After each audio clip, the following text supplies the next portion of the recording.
Welcome to Kiss the Reviews. I'm Armando. That's Corey. And today we're doing 1995's Desperado. Before we get started, if you want to reach out and follow me or Corey on Twitter, you can follow me at Junior D's. You can follow Corey at Corey_idol. Let's get into 1995's Desperado. We'll start with the cast. This film stars Antonio Banderas as El Mariachi, Salma Hayek as Carolina, Joaquim de Almeida as Bucho, Steve Buscemi as Buscemi, Carlos Gómez as Right Hand, and Cheech Marin as Short Bartender, with appearances by Quentin Tarantino and Danny Trejo. This movie is dupe. Dude. I'm spoiling the end right now. I forgot how good this movie really was. Dude. And this is the first thing I will say about this movie, because all I kept hearing was your voice from our past couple shows. A simple revenge plot works just fine. Absolutely. Absolutely. This is Exhibit A, Your Honor. So I saw this movie, if not at the theater, soon after it came to VHS or, whatever the hell we were watching at the time. Mm-hmm. I have literally not seen it since then. So what, 96, 97 maybe is the last time I probably saw this. Mm-hmm. I remember, outside of Antonio Banderas and Salma Hayek, and really, do you need to remember anything else? They're two of the most beautiful people on the fucking planet, and they were at the time. I don't remember anything else, but I'm glad you said it, because this movie was fucking awesome. Yeah, and I couldn't agree with you more too. It had been a minute. I have seen it a couple times because it is so good. Yep. And I'm a huge, huge Robert Rodriguez fan. I love almost everything that dude has put out. Yep. He's in my wheelhouse of just good cinema. However, watching the sex scene and watching Antonio Banderas, even before the sex scene, Antonio Banderas and Salma Hayek playing the guitar together, I thought to myself, these are two of the most beautiful people I've ever seen on camera. And I hope they actually did fuck in real life. I don't want to, I don't need to see it. I don't need to know about it. Yeah. I just hope two beautiful people like that were able to literally connect to one another.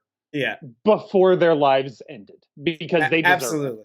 It. And I will say this: as awesome and as handsome as Antonio Banderas is, he was looking like Scott Stapp from Creed in this movie. Like the hair, the chiseled jawline. Like, if you just put some leather pants and a wife beater on Antonio Banderas, he could literally be Scott Stapp's stunt double. It was crazy. Thank God we didn't have to listen to 2.5 hours of Scott Stapp running around singing Jesus songs. With Bucho, you are my brother. My arms are wide open. Fuck you, Scott. And for anybody that is wondering, or maybe you're not wondering, this film is the sequel to the 1992 film El Mariachi. And so sequel, reboot, whatever the fuck you want to. You know what? This is its own little trilogy. Like El Mariachi, Desperado, and Once Upon a Time in Mexico. They all kind of go together. They all feature the mariachi or El Mariachi, if you need a little Spanish in there. But it reminds me a lot of Edgar Wright's Cornetto trilogy. Yep. Where it kind of goes together. It's got a lot of the same people, but really very different stories. And each movie, the production budget was upped. Yes. Because I saw somewhere that, and I forget where I saw this, so I'm not intentionally not referencing you, but I saw somewhere where they did El Mariachi for $7,000. It is one of No the shit. lowest budgeted films ever made, and ended up making like over $1 million. Wow. Yeah, that I didn't know. That I didn't know. So the from El Mariachi, Antonio Banderas' love interest is killed, and now in this movie, he's seeking revenge for the killing of his love interest. So he's killing all the heads of all the cartels that were involved. Yes, and the opening, I love Steve Buscemi setting the stage. Dude, this It's monologue so good. that he does here. So the movie opens with Buscemi walking into the bar and giving a 5-minute, 7-minute monologue to the bartender, Cheech Marin, and the other patrons about a dude who walks into a bar and laying waste to all of the scumbags in the bar after speaking the word Bucho. Yes, and we talk about on this program, we talk a lot about nonverbal acting. Yep. Cheech Marin here is fantastic. Yep. With like his use of the toothpick alone, yes, is enough to teach a class on. It's fantastic. Yep. I love Cheech in this role. Yes. No, absolutely. And so from there, it cuts to El Mariachi. He's having a dream. At the beginning of the dream, he is kicking ass, playing guitar like a fucking boss. And the dream ends with the dude killing his love interest from the first movie and also shooting him in the left hand. And we also have Corey's regular nightmare, where an audience full of people is watching you entertain them, and one person claps at the end.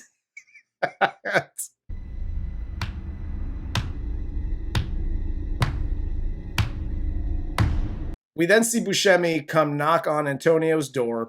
We find out that they're working together. Buscemi tells El Mariachi that the guys at the bar seemed scared when he told them the story. And then we get the first Danny Trejo appearance in this. Dialing the phone with the knife blade. Dude, you gotta fucking love this guy. I literally love everything Danny Trejo is in. Even something as ridiculous as Machete. But, like, just his entrance, just his presence on film, making the entrance, like, I don't even think he speaks a word in this movie. No, and but you're totally right. His aura. Yes. The second he is on screen, yeah, it's menacing, it's intimidating, it is everything, and you want to watch him. I found myself shifting off of the Mariachi and onto Danny Trejo's Hitman character because I just wanted to watch him more.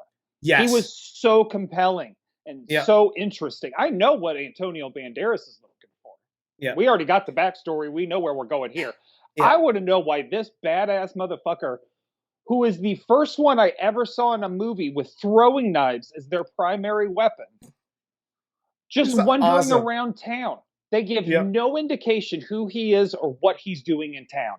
Yep. It is phenomenal. Yes. I do have a don't do that, though. Don't do that, it's not good for you. Hi, everybody. In this scene, you see Danny Trejo dialing the phone with the knife blade. And I'm not going to say, don't dial a phone with a knife. Should be self-explanatory. What I'm going to touch on is don't take yourself too goddamn seriously, even as a hitman, okay? Listen, if you want to be, Navajas or whatever his character's name is here, and it's just, you're on all the time, don't do that. Don't do that. Don't be Andrew Dice Clay on stage and off stage, because that's fucking bullshit. Don't take yourself too seriously. There's got to be a little bit of you that's like, hey, I throw knives and that's my thing. So you know what I'm going to do? All of my daily activities with knives. Just don't do that. Don't be that person. Meanwhile, we see Bucho. He's apparently worried that the man in black is coming for him. So he orders his men to keep an eye out for any strangers. He buys a bulletproof limo.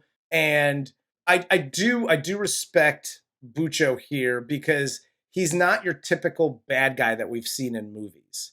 Mhm. Like, he has what he sees as dumb goons that work for him. They're always trying to take another car. He's like, dude, I spent the money on this, but why it's a limo, I have no fucking idea, but whatever.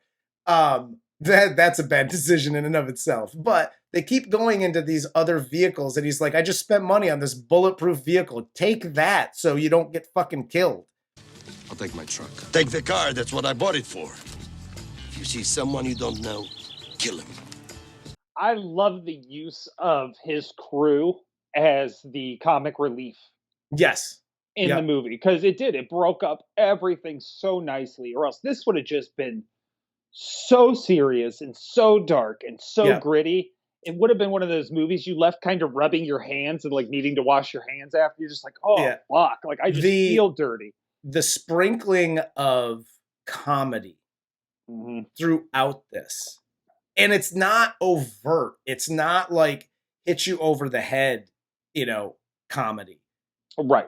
It's just like a little sprinkling, just like the most in your face is when the of course it's white women show up and start complaining about their waiter never coming back and all this shit at the bar. You brought it up, so I'm just gonna address the elephant in the room. Yep. This town in Mexico does not seem like it's a, I don't know, tourist attraction. Why are there like so many white people that show up in this thing? Was that just me who was questioning that? Yeah, I can actually answer this for everybody that wouldn't understand. Okay. Being an Arizona trash bag, I was obviously close to, unless you don't know geography, Mexico. And there are several border towns in Mexico. I mean, you don't go much further than that, even back in the early 90s and late 90s. But you would go to these border towns in Mexico because they would have fantastic shopping. Just American goods, cheap as fuck. Pennies on the dollar, cheap as fuck. So you just go there for the day. It's like a 2-3 hour drive, maybe 4, depending on where you lived. You cross into Mexico like a Juarez, and you shop for a little bit, eat, and then head home. And usually the bars or the places you would have to go eat were like those cantinas. Okay, cool. Now, because knowing now, most of them probably were actual drug fronts because you were right on the border and shit had to have been moving in and out of there. Oh, yeah. But they were literally, one, the only places to get food. Yeah. And two, they were right on that main drag. I'm glad. You were always advised not to leave. Yeah, I'm glad you explained that because I'm like, what's with all these fucking white bitches just like walking into places and like just turn around and go home? Like, yeah, no, that was a very normal thing. Okay, 12-year-old Corey has popped into numerous border town bars. Like, hey man, my tacos are cold. Can I have no onions in my quesadilla, please? From here, we cut to Antonio Banderas. He's teaching a kid to play the guitar. We see that he used to be really good at the guitar, but he's struggling now because of the gunshot that he took to his left hand in the first movie. Corey's life lessons. Hi, kids. Uncle Corey here. If you are a assassin and you are going to kill the love of somebody's life, take them out too. Yes. What? Like, I'm going to kill your woman and then I'm going to steal your livelihood by shooting you in the hand? I got nothing left to do but murder all of you. What are you fucking doing? Absolutely. We've said it. Doughboy from Boys in the Hood is the only example you should ever be following in this situation. You get out the fucking car, you finish your food, and you get back in and you leave. You don't shoot their hand. You don't send a message. You fucking finish the job. God damn it, I'm so sick of this. And then we see Quentin Tarantino making his entrance into Cheech's bar. He tells a really long-winded joke. Cheech shoots Tarantino's buddy in the head. Tavo takes Tarantino into like the secret back room behind the bathroom stall. Antonio Banderas walks into the bar, and Cheech immediately has his men check his guitar case because of the story that they heard. They see that it's a guitar, and they stand down. And as they do, the case opens to show it's a fake guitar with guns underneath, with tensions back up. Antonio pulls 2 guns from his jacket, fucking taxi driver style, and starts blasting as a shootout begins, and Antonio Banderas kills everyone and then leaves. The gunfight here between the accountant and him. Yes. Sliding on the bar. They're out of rounds. They both dip off. Him go, hey, not yet. All that shit was fucking phenomenal. Side note here, Antonio Banderas making the most out of saying 2 to 3 words at a time. I mean, fuck, dude. Yeah. The fucking charm ooze. I don't know if it's possible to be gay once in a while, but I was in this movie because the charm oozing off this motherfucker was phenomenal. I chubbed up at least every 10 to 15 minutes during this movie. I'll be honest. I think you and I may be having a longer talk with our families when we're done recording this episode. Hell yes. Just to get, like, if I were to sum up Robert Rodriguez, this shootout scene would be it. Absolutely. As Antonio now leaves the bar and is walking away, Tavo, who wasn't in the shootout, sees him and follows him. Meanwhile, Carolina is walking towards Antonio, causing accidents in the streets because of her mere presence, as she should. I love Regina King for everything she is. Uh-huh. Pure, unadulterated, godlike worship love. I lust after Salma Hayek in this movie. Like, no, maybe Antonio Banderas is the only one who can compete, because I am just, at this point in time, she is the epitome of beauty. She is the Venus de Milo incarnate. It is amazing. Yeah, I knew where you were going with that sentence, and I was there for every second of it because I could not agree anymore. No, and I'm not taking away from her as an actor, as a person. No, she's a fucking great actor. Yeah, and she's one of the best comedic actresses running. If you haven't seen stuff like The Hitman's Bodyguard and she's phenomenal. Just in this film, she was great with the comedic scenes that were given to her. This scene ends as Antonio feels Tavo on his back. He pushes Carolina to the ground. He gets shot, wrestles Tavo to the ground, and then blows his brains out in the middle of the street. It cuts to Bucho then walking into Cheech's bar, seeing all the dead bodies everywhere. He loses his shit and now realizes that El Mariachi's in town, and he's getting close. And this is where we get our second visit from white people. Yes. Corey's life lessons. Hi, white people.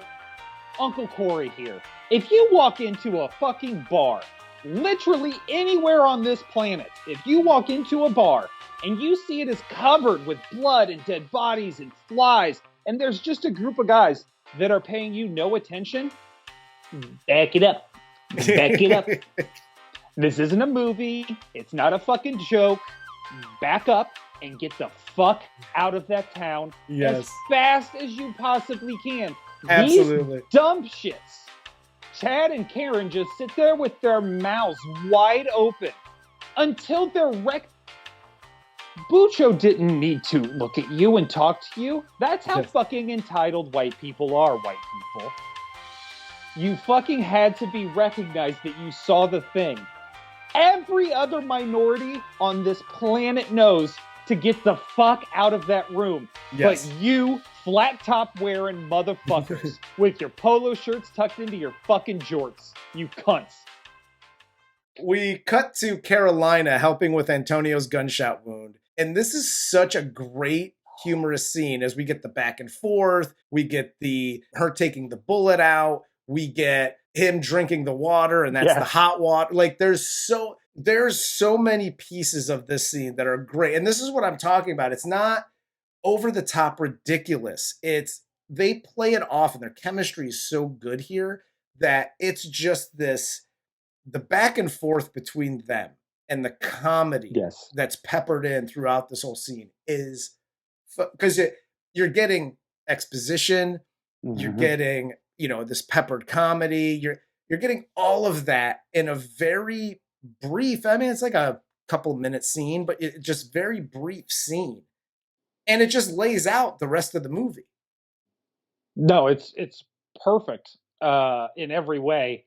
And the part where he spits out the water and just like, what the fuck are you doing to me? Yes. Bro, I lost it. That is one of the best scenes in the entire movie. Yeah. And it's just, and her just being like, oopsie, here's the cold water, is fantastic. She's great in this scene. He's fantastic in this scene. And what I like about this, and where a lot of other action movies would go, is when your female meets your male hero, right? Yeah. She's going to notice how good looking he is. And he's going to stop worrying about the bullet in his arm because he's going to notice how beautiful she is, or voluptuous, or whatever the fuck they do. And they played this so straight. Yeah. Where she's reading a book to fucking do this. She doesn't have time to look at him. And he's getting a bullet yanked out of his fucking arm by somebody that literally has no idea what they're doing. So he doesn't care what she looks like yet. Yep. That sold it for me. Even with the comedy being played into it and the kind of ha ha ha back and forth, it still played as real because they weren't gawking at each other's beauty. Yes. She then opens Antonio's guitar case while he's passed out. And she sees the guns. He wakes up. They talk about who he is, what he's doing, chasing after Bucho. And we get a little bit more exposition here. And then we see Bucho. He demands that his right-hand man and their crew go searching for El Mariachi. And this is how you do it, okay? All bad guys out there, crime bosses, whatever. You don't go with the goons. You order the goons to go chase down and find this man in black who you don't know who he is, and yada, yada. Here's the bulletproof limo I just got you. Mm-hmm. Go get the bulletproof limo. Get in there. Go chase it out. And he literally says, if you don't know him, shoot him. And it comes up later in the movie where he's like, what about, I don't know who you are, I'm going to kill you. It's, who are you? I don't know you. And he just starts shooting people, like his own guys. He's like, that's how easy it is. I don't understand what about this you don't fucking understand. You don't know him, shoot him. No questions, no, let me look in that guitar case. Like, this is how you be a bad guy. Yeah, the whole fucking town works for you. This isn't that hard. You were right. El Mariachi goes to the local church confessional to meet with Buscemi in private. Buscemi tells him that he's out. Can't help him anymore because Bucho is a man not to be fucked with, and he's out. Antonio then chases Buscemi up the street trying to change his mind. And then we get Danny Trejo stalking closely behind. He starts throwing knives. He hits Antonio multiple times. He kills Buscemi. And then Bucho's crew shows up with the ridiculous bulletproof limo. And then a gun and knife fight breaks out here. And I'm here for all of it. Danny Trejo jumping on the fucking roof of the limo and throwing knives into the sunroof like it's fucking cool. Yo. I was up out of my seat like, mark him, fucking kill him. Oh, I was jacked up, dude. That is one of the best fucking scenes ever. Whoever choreographed that, whoever came up with that in script, whoever laid out the choreography for that fight, and that, well, it's not even a fight, for that murdering was amazing. Amazing. Yes. No, absolutely. That was so, and you have to remember too, back when this movie came out, that scene had never been done before. I had never seen another human being jump onto a car and throw knives at 8 people through a sunroof. Yes. This was done decades before John Wick was even thought of, let alone the one knife fight in John Wick 3 we get. Yes. Yep. Dude, I cannot oversell how cool this was when this movie came out. They end up killing Danny Trejo's character here. I mean, he kills almost everyone until he's finally shot and killed. Meanwhile, Antonio gets away during the fight. Antonio runs into the little boy from earlier with the guitar, saves him from getting hit by a truck because, he's just a dumb kid. And Antonio finds out that the boy is basically a drug mule and carries drugs in the guitar. Everybody in this town is a gopher, Antonio's finding out. Yes. And this is what I love, too, because he gets pissed. Yes. And not like morally this is wrong. Yeah. He is so fucking mad. His attitude towards everyone changes. He's pissed at the kid. He's pissed at Salma Hayek in the next scene where he confronts her about it. Yes. And is getting into her ass about, like, do you take money? And and he's just like $50,000. Like he's so disappointed and so disgusted. It's so good. Yeah, and again, because it cuts from this scene to him running into Carolina's bookstore, screaming at her about hiding Bucho, and she reveals that, he gives her $50K per year, whatever, to use her business as this front for his drug operation.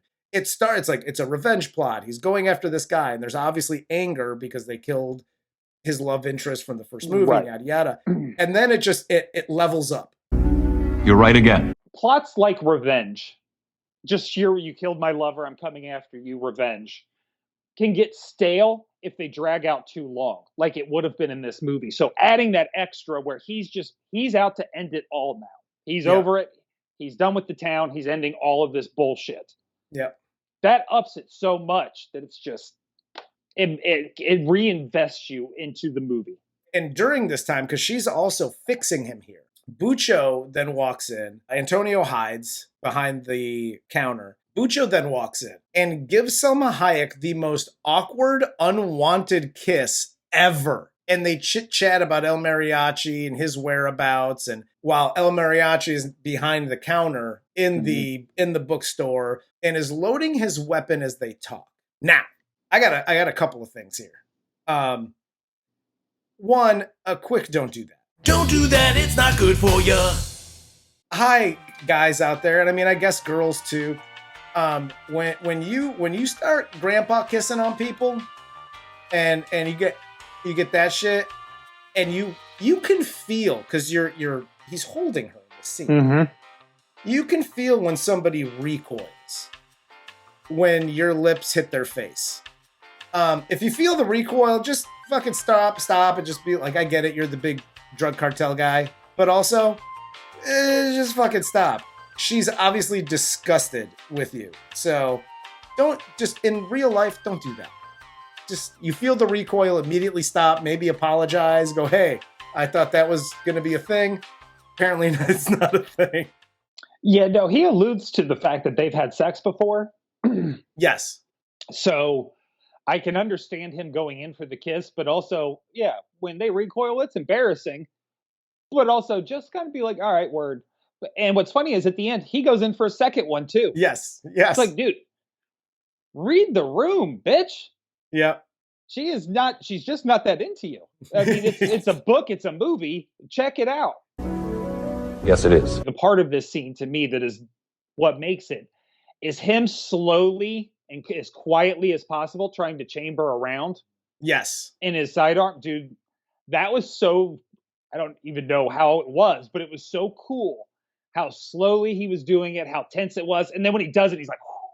We get to that night as Carolina continues to use her place as Antonio's personal triage unit. Mm-hmm. And they continue to talk, and she shows him a guitar she got for him to replace his guns. And Corey's life lessons. Hi, ladies. Uncle Corey here. If you find yourself a man that you fancy, and you're like, oh boy, I like this guy, except for this one trait, don't try to fix him. Your perfect guy does not exist. You either like the guy or you don't. It's not saying he can't evolve, but it's not your job to fix that person. It's just not. So don't do it. Her buying the guitar. I thought maybe one day you could replace it with your guitars. Bitch, do you not see the dedication up and down my fucking body when you're stitching me up? I'm in it till the end. take your guitar and stick it up your fucking culo, because I ain't fucking doing it. Hell yes. She helps him play 3 or 4 notes, and then she goes in for some sexy time. And folks, this is how the universe was created, okay? This dude had fresh stitches, stab wounds, a gunshot wound in his arm. Hey, pain don't hurt. Do you enjoy pain? Pain don't hurt.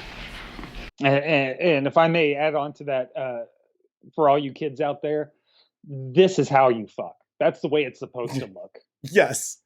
Yeah, there didn't even have to be that much nudity, dude. He's running his boot spur across her knee and calf, and I'm just like, oh, fuck, go slower. Yeah, I was going to say. Awesome. I'm glad you brought it up, because I was like, yo, there's some, like, boot spur play here. Again, I know we don't king shame, nor should we, because I'm here for fucking every second of this. This was dope. This was like this is the 7th time I chubbed up in this movie. So if I was on set, I would have looked like Philip Seymour Hoffman's character in Boogie Nights. After this, Bucho calls his right-hand man, tells him that he knows El Mariachi is at Carolina's bookstore. Cut to Carolina singing with her eyes closed as Bucho's crew surrounds the place. El Mariachi senses the men with his spidey senses and prepares to kill them all. He then kicks Carolina off the bed, smokes like 6 dudes off the rip, and then he and Carolina begin to make their escape. The filming of him bringing the guns. So good. Like that. So good. If you gave me every bit of money I asked for to make any kind of movie I wanted, right? Any kind of, I don't know if I could come up with that kind of scene, let alone film it as well as it was filmed here. It was fantastic, especially to her singing the soft, beautiful song. These guys are coming up from both. It was fantastic film work all the way around. And no, absolutely. The fact that Bucho at this point is starting for me to seem like Alan Rickman's Sheriff of Nottingham from Robin Hood, the Kevin Costner Robin Hood. Yeah. Because he's like, it's a bookstore. Burn it fucking down. Like, fuck. Yes. You're supposed to be my second in command, and I have to tell you how to take out 2 people in a bookstore and make it look like an accident. Shit. Burn it down. Make like today's Republican Party and burn all the books. You were correct. They get to the roof. They make out briefly. I came. And then they jump to the other roof as goons shoot at them. On an opposite roof, they watch as Bucho shows up. El Mariachi can't shoot him because he has, I guess, an attack of conscience here. Carolina gets pissed because she knows that Bucho knows that she's in cahoots with him. She knows that he's going to kill her now. And so she gets pissed and they get into a little argument about this whole situation. What's your problem? You had the perfect chance. Huh? What's the matter with you? Why didn't you shoot him? Little Miss, replace your guns with the guitar has turned into, wait, they burned down my bookstore. This now affects me. Murder everyone. Kill them. Kill them now. Kill them now. What are you doing? Kill them now. Fucking asshole. Later, Carolina reveals that her money is gone. All the money she had saved up is gone because they burned the bookstore down and she had it all hidden in the books. And El Mariachi then prepares for the fight that he knows is upcoming. Cue the heavy guitar riff. Bucho's guys coming to town with Antonio and his bandmates meeting up for the fight with some of the best music-inspired weaponry you will ever see, including a machine gun and a rocket launcher guitar case. Dude, although not very practical whatsoever, they are fucking awesome. Yeah, they're dope. I don't know whose idea this shit was, but dude, high fucking five. This shit was awesome. This scene was everything. Yes. It was awesome, dude. Just when they start going to work and they're smiling and all the little quirky shit they're throwing in between just explosions and bodies. Yeah. It is phenomenal. Absolutely. Great action scene. It's everything you want from an action scene. Can't speak highly of it enough. And everybody that watches this movie for the first time wants those guitar cases. Absolutely.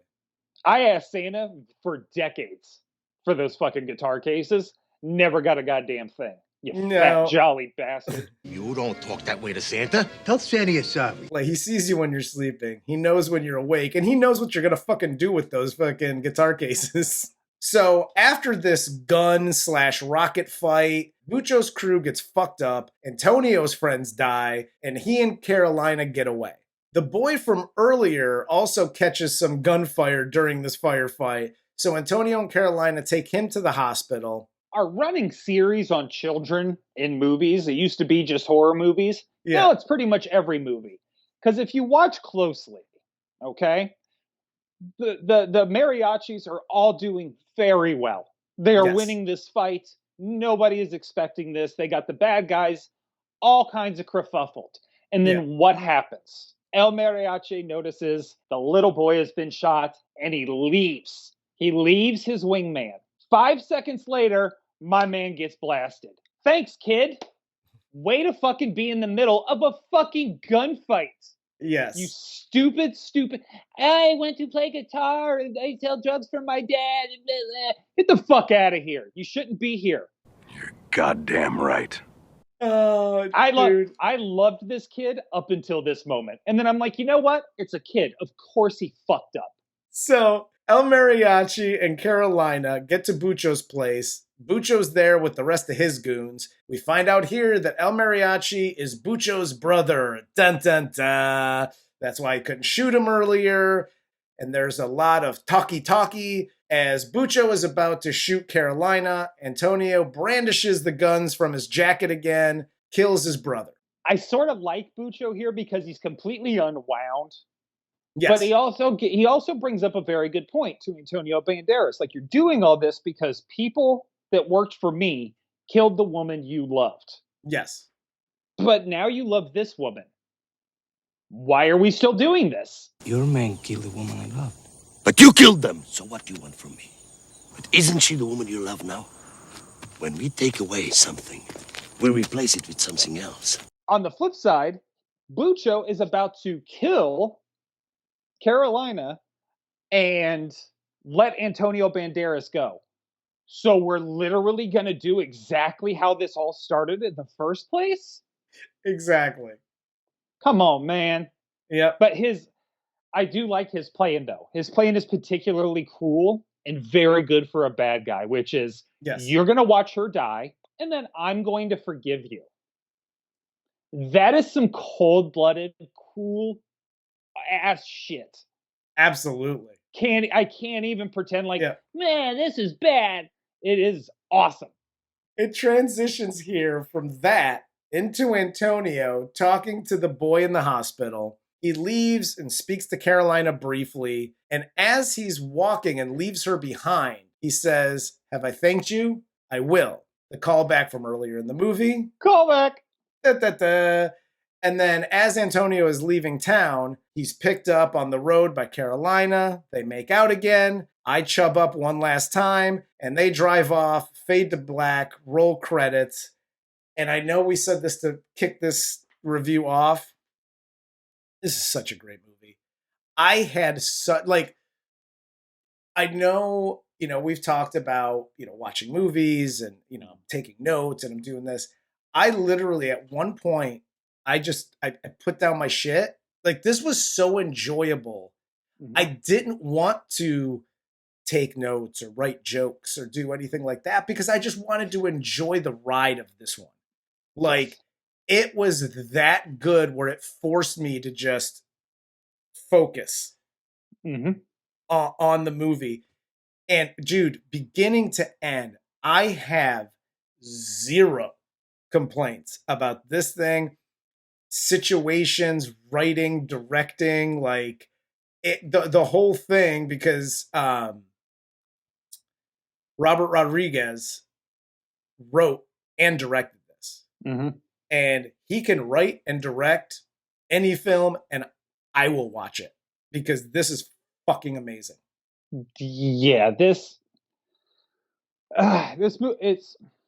it's odd to say because we don't really say it and I don't really qualify it, but in context, I will here. This is such an important movie for the careers of Antonio Banderas, Salma Hayek, and Richard Rodriguez because they all went A-list overnight. Yeah. Not to mention Quentin Tarantino adding a little bit of bona fides to who Robert Rodriguez was then as a director. And what they have done and collaborated on since then has been phenomenal. Yep. So this really is a very, very important movie in the context of these people's careers who we all have enjoyed for decades now. They're all fantastic actors and obviously director and writer. As far as Robert Rodriguez goes, I would highly suggest, obviously, From Dusk Till Dawn, which is one of my favorite movies of all time. That's a great movie. Absolutely love that movie. And even going into Predators with Adrian Brody, fucking amazing. Amazing version of one of my favorite sequels of that movie. Which, by the way, if you haven't seen Prey yet on Hulu, movie's dope. It's on my to-do list. It is worth the price of admission. You were right. I know there are a lot of people out there that complain about Rodriguez and Tarantino films and where their action is either too gory or like the bodies fly back way too ridiculous and it's all just blah, blah, blah. Stop taking yourself too seriously, as Armando suggested, and just have fun with it because that's what this is intended to be. These movies are homages and are paying tribute to action films of our past, and they're just updating it with better effects, better writing, better situations. And it's just, why do you want the guy to just fall down? I want to see the motherfucker fly back 20 feet when the shotgun hits him. There's a way to do it to where it's still good and doesn't even seem ridiculous. And I don't know what that is or what that even means. But I know it when I see it, and I saw it here. It wasn't ridiculous. It was enjoyable. Like, it just added to the whole story and the whole movie, like the visual of this movie. So, no, I'm right there with you. Rodriguez does it right. This movie's freaking fantastic. I'm done. I got nothing to say. Nothing else to say. So nothing. All right. Well, with that said, for Corey, I'm Armando. This is Kiss the Reviews, and this was 1995's Desperado.